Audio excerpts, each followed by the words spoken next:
Shout out to my newly subscribed Don Howard Russell for supporting man in the Patreon. Any other generals out there who would like to join Team YB, request content, interact with the YB, receive daily exclusive content, check me out at patreon.com/theyb.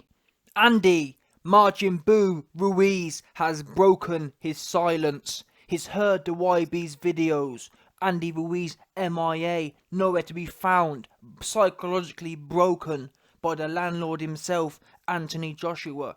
He posted up the following: back to basics, even though your coach ain't heard a peep at you. What do you mean back to basics? Back to I think you mean back to McDonald's, yeah? Or never mind back to, it sounds like you've been posted up in McDonald's, yeah? Let's get it right, Andy Ruiz. I'm not even going to read out the rest of it yet because I'm sick of this, back to basics. After the fight you were saying, I'm going to do this, I'm going to do that. Wait there a minute. Your coach has said he ain't heard from you for 6 weeks. I'm sick of all of this. What do they call it? It's a saying for it. I'm sick of all of this, like, fronting. Back to basics. Stop posting on social media and get back in the damn gym. This picture's about 4 months old. Plug in old pictures as if you're actually in the gym. This picture's a relic from the camp, from AJ vs Ruiz 2 camp. What's my man posting relics for? Get in the gym and put a live stream up where you're in there now about, I'm back to basics. Who shall I fight next? I've been in McDonald's. It's back to Burger King. What's all that about? I just think it's goofy, man. Yeah? I'm sick and tired of people on here, or mainly Margin Boo, moaning, whining, back to basics. Even though my trainer hasn't heard from me. What back to basics are you doing when you ain't been in contact with your trainer? I'd love to know what basics they are. And get back in the damn gym. Never mind nothing else. All this posting up on IG, and you can tell what's happened. And I do empathise with Margin Boo, because obviously, I reckon, I spoke to people within Andy Ruiz's camp, and they told me that, listen, basically what happened was, or the reason you see Andy Ruiz posting all of this motivational stuff on his social media sporadically, what happens is, he goes out to eat as much as you like buffet, fills his gut with a whole load of junk, then he gets home, and he sits there on the couch and he thinks, I need to work this off. I need to work this off. Let me put a motivational IG poster. Then he starts posting about back to basics. No, you just got back from the Chinese buffet, yeah? Back, what this really means, what back to basics really means is this. I just got back from the buffet. That's what it is, bottom line. That's what he's saying. You man can, is it saying virtue signalling? Maybe, I don't know. That might be it, but if it's not, you get what I'm saying. This cat ain't in the gym no time. All he'd be doing is talking about getting back in the gym. Posting up relics from 4 camps ago on his, trying to fool his fans as if he's back in the gym. You need to be back there. Manny Robles is what's the word? Manny Robles has rightfully so sold you out. I haven't heard a peep out of him. Yeah? Andy Ruiz on social media talking about, I'm going back to basics, I'm training really hard, and I'm going for it, I'm back in May, and putting all this goofy stuff up. And you're trying to tell everyone, I haven't heard from him, I've sent him a text, he hasn't even responded, I'm not sure if I'm going to be working with him. All this kind of madness. How mad's that? You're a trainer saying he's not sure he's working with you, because you haven't responded to his text from 4 weeks ago. And you're on here making out you're in the gym. Look at this picture from 4 weeks ago. Or look at this picture from 5 months ago. Yeah, I'm back in here. Back to basics and that. Yeah. Oh, yeah. Who do you want me to fight? Yeah. Weird, goofy, man. Yeah? You've been exposed by the YB. Anyway, let me finish off reading the rest of it. Back to basics. Glove. Who do you want to see me fight this year? Let me know in the comments. Eddie Hearn then responded, by the way, and put at Dillian White. And Mike Coppinger obviously jumped on the bandwagon when he saw this and made up one of his fake sources, similarly to the YB. He came out and said, listen, Eddie Hearn made a this is funny, sources. Eddie Hearn made a seven-figure offer to Andy Margin Boo Ruiz for a fight with Dillian White to be staged March 28th or early April in the UK. March 28th, how many weeks is that? 10 weeks. Yeah, he's too bubbly for that. Andy Ruiz is way too bubbly. Or early April in the UK on DAZN. Ruiz, of course, lost his heavyweight championship. Oh yeah, blah blah blah. So what happened was, Andy Ruiz got back from the buffet, back from the buffet. He put the post up. Then Eddie Hearn came through and atted Dillian White. And from that at from Eddie Hearn, Mike Coppin just made up a source that just because I saw Eddie Hearn at Dillian White, I'm now going to make out that I know that Eddie Hearn sent a $1 million offer as well. Listen, I can't lie though. I would like to say I've been consistent. Whilst I fully believe Andy Ruiz did get back from a buffet when he wrote this message, I would like to see him come back. And if he does come back, all I hope is, if he does come back, do your country and your fans proud. Because to be honest, it don't make a scrap of difference to me. In fact, it'll be quite funny to see you come back bubbly than ever. It'll be quite hilarious to see you come in there £400 and big and bubbly. I'd love that. But on a competitive note, and for your fans' sake, actually do what you're saying. Yeah? Because let's get it right. Before December 7th, let's not make out he was being honest. He wasn't saying, yeah, I'm going easy. He was saying he's had the best camp of his life. Oh, yeah. Oh, I'm at the best camp ever. Oh, money. He wasn't being honest about it. So you can't trust what he says. Actually get in the gym this time and actually use some of that. Don't just come back for a payday. Come back and mean it. Because from what I'm seeing, it ain't looking good for you. All you be doing is posting up. Not working the muscle. Not working the big bubbly belly. But anyway, let me now quickly analyse this Dillian White claim. I did a video saying I want to see Dillian White fight Ortiz, because that fight, I think, currently Dillian White's he's linked very closely with Povetkin. I don't like that fight. I just don't see much value in it. I'd much rather see Ortiz. Now, to be honest, no one knows Ortiz. Povetkin fight's definitely bigger, but still, I want to see Ortiz get merkled, good and proper. And I want to close that book. I want to see Dillian White. Since you fighting, like, I'm not being funny, Povetkin ain't that good anyway. So I think a great marketing strategy for Dillian White would be start mauling some of Deontay Wilder's so-called famed opponents. He bangs on. Listen, recently within the last 2 weeks, Deontay Wilder has said on several occasions things like this. Oh man, I'm the only one who'll be fighting high risk, low reward fights. I'll be fighting Luis Ortiz and Bermane Stiverne and Chris Arreola. So if I was Dillian White, I'd be saying, you know what, Deontay Wilder, you're right. You are the only man in boxing. You are the only man in heavyweight boxing who's fighting high risk fights. Do you know what I'm gonna do? I'm gonna go and fight them same high risk fights, so I can join you in your great legacy. And then, therefore, Dillian White, Ortiz, line him up, deal with him. Chris Arreola, if his old ass is still banging around the place, drag him in there with his Zimmer frame, deal with him. Bermane Stiverne, drag him in there. And by the way, I don't want to hear nothing.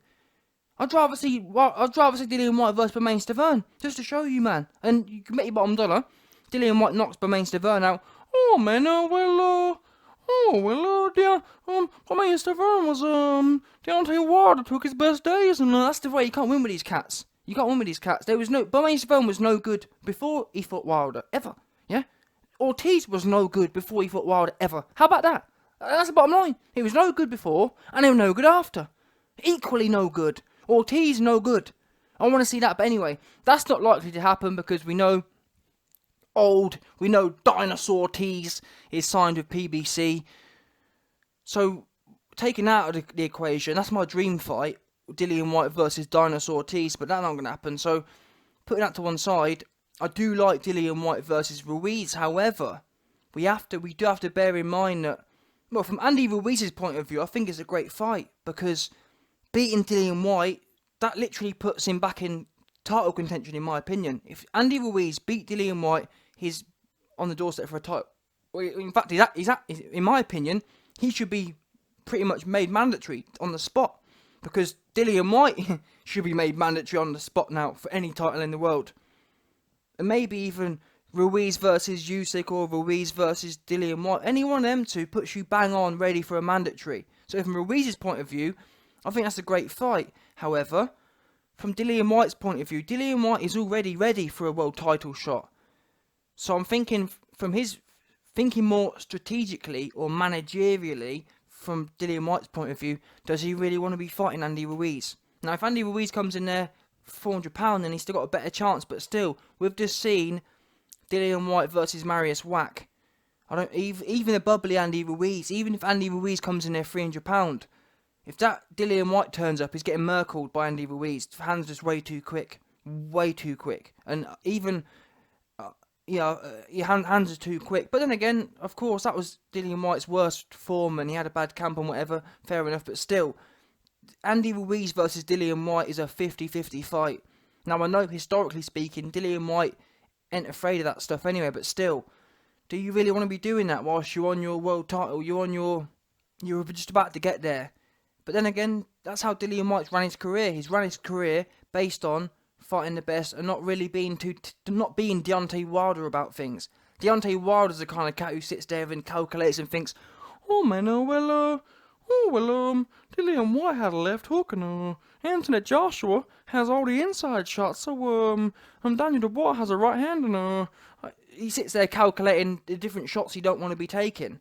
I don't want to take Dillian Whyte's left hook and I don't want to take Anthony Joshua's uppercut. You know what I mean? He sits there, Deontay Wilder literally sits there at night thinking about all the shots he don't want to take off different fighters, and that's how he rules them out. Seriously, I've heard from people within Deontay Wilder's camp. He sits there, and not even sits there, whilst he's sleeping.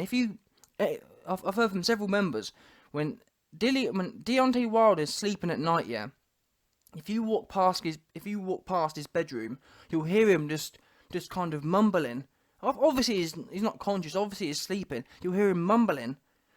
Oh, Dillian Whyte left hook and Anthony Joshua uppercut and Daniel Dubois right hand. And see what I mean? You hear him mumbling and almost. It's like quite a sad mumbling. You hear him mumbling different shots, and that's why when he wakes up, he just don't want them. He just don't, and that's why he spends all of his sleep. His sleep's disrupted. Deontay Wilder hasn't slept well for years. The only time he'll sleep well is when he retires from the boxing and he drops his belt, because then he'll be set free.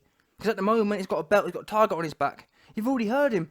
Oh man, why the two black brothers have to fight, man? See what I mean? The guy's hella shook. But anyway, bottom line is, Dillian Whyte ain't that kind of fighter. He ain't going to be sitting there calculating. So he may well want that fight, and it's a great fight. A 50-50 proper, that'll be a great scrap. But the way I'm feeling about it, I just don't like it. But maybe Dillian Whyte gave AJ some good advice, so maybe Dillian Whyte will go in there and do something similar. I just feel that AJ has better dimensions. In terms of the boxing dimensions, he's longer. I think his cardio is better than Dillian Whyte's as well, for truth be known. Now, having seen that performance, having seen December 7th, can Dillian Whyte pull off that kind of performance?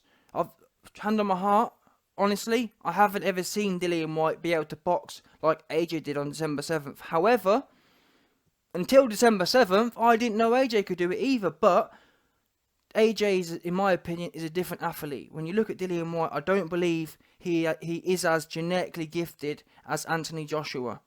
And that's YB, you're blowing him off. Okay, call it what you want. If you think Dillian Whyte's as genetically gifted as AJ, that's your right to do that. I'm not so sure, but maybe he'll prove me wrong. If he does go in there with Andy Ruiz and box his head clean off, then I'll make a similar video as I did after December 7th and say, listen, I'm shocked to see him be able to do that. That said, does he really want to be taking that kind of fight? But it's a big fight, so even if you do lose it, there's rematch possibilities. We know Dillian Whyte would likely go into that fight the A side, so rematch clauses, etc., etc. Big fight. So I think, in all honesty, the Povetkin fight is most likely to happen because Povetkin's under the Eddie Hearn banner, and obviously Ruiz is now PBC and whatnot. So it's probably going to be Povetkin anyway. I think Povetkin's a much easier fight for Dillian Whyte. Still semi-dangerous, but it's nowhere near as dangerous as the Andy Ruiz fight. Anyway, Andy Ruiz, I hope when you do come back, you give it your all, and you actually you should be coming in my opinion, career lowest now. 240 should be your aim. Bearing in mind how ruthlessly you got schooled, you need to use that motivation. Stop eating Twinkies. Stop eating donuts. That's serious things. Stop eating them. Cut them out.